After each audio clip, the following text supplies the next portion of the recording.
Greetings fighters, here it is fighter Bila Obrey, the young lion of the North, RCL president and EFFYC convener of Mahuntsi Secondary School.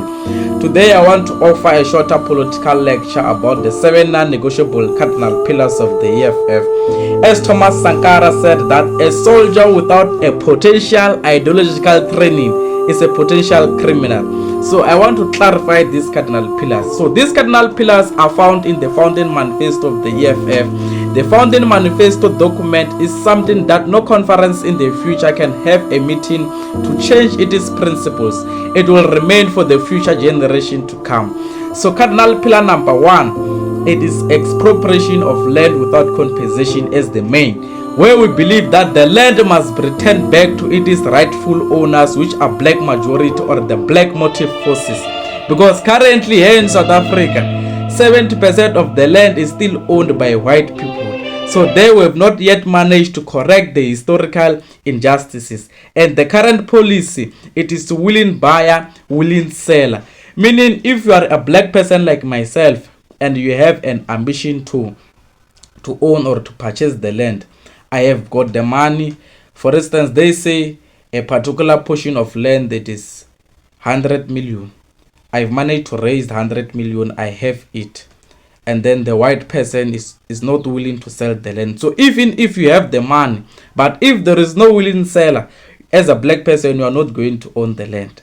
And these policies, it has been used since post-apartheid time. So as black people, we are not going to own the land. It is going to take us millions years to own the land. So that is why, as the EFF was saying, the state must seize the land. The state must be custodian of the whole land of South Africa, so that we can be able to, all of us, so that we can be able to own black, white, colors. We can be able to own the land, all of us. They say South Africa belongs to all those who live in it, black and white and colors and other races. But there is only one group of people who are owning the land, which is white people. So the state must own the land so that we can be able to all benefit from the land which was taken from us by force during colonization and apartheid.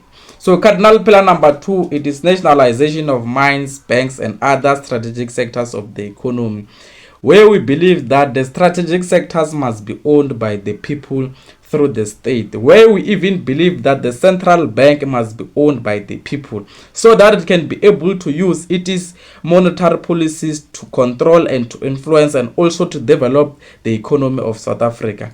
Cardinal pillar number 3, it is open and also to build a massive state capacity with the aim of abolishment of tenders, where we believe that the state itself must do its own project without dishing out tenders, because dishing out tenders, we are crying about tenders today, that tenders have been converted into corruption. So the state must play a role on building roads projects, tar roads and everything, and stop dishing tenders, because this sense of dishing tenders, it led us to a corrupt South Africa. Cardinal pillar number 4, it is free quality decolonized education, houses, sanitation, where we believe that everybody here in South Africa must have a house, because we are being driven by socialism. And socialism, according to us, as Chris Hani illustrated, that it's not all about big concept, big ways. It is all about a decent shelter to those who don't have houses.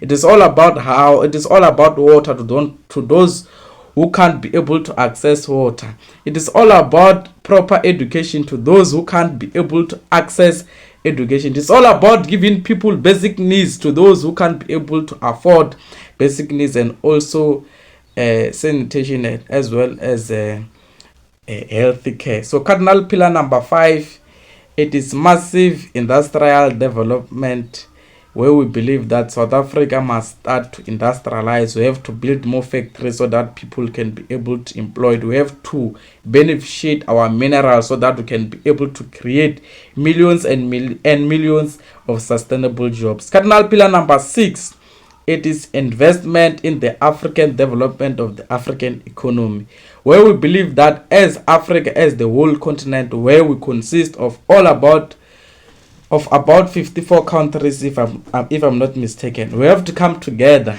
as the continent and develop ourselves, because we have a lot of minerals, huge of minerals here in Africa. So we have to come together as African countries to develop our own continent.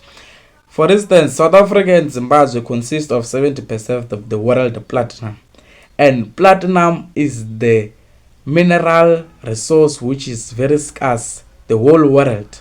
So if we can come together as the African continent with our minerals, develop our continent, build our own cars, establish our own machines, and invest in capital, we are going to be a successful development continent. So we have to come together and also to later achieve the so-called United States of Africa, because we believe that we have got to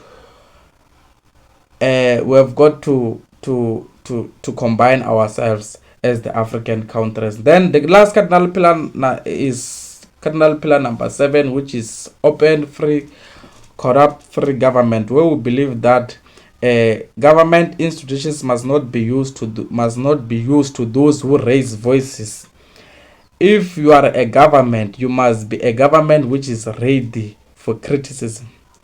You must not shy away and start to attack the left political wings who are raising fundamental issues or who are raising issues of importance.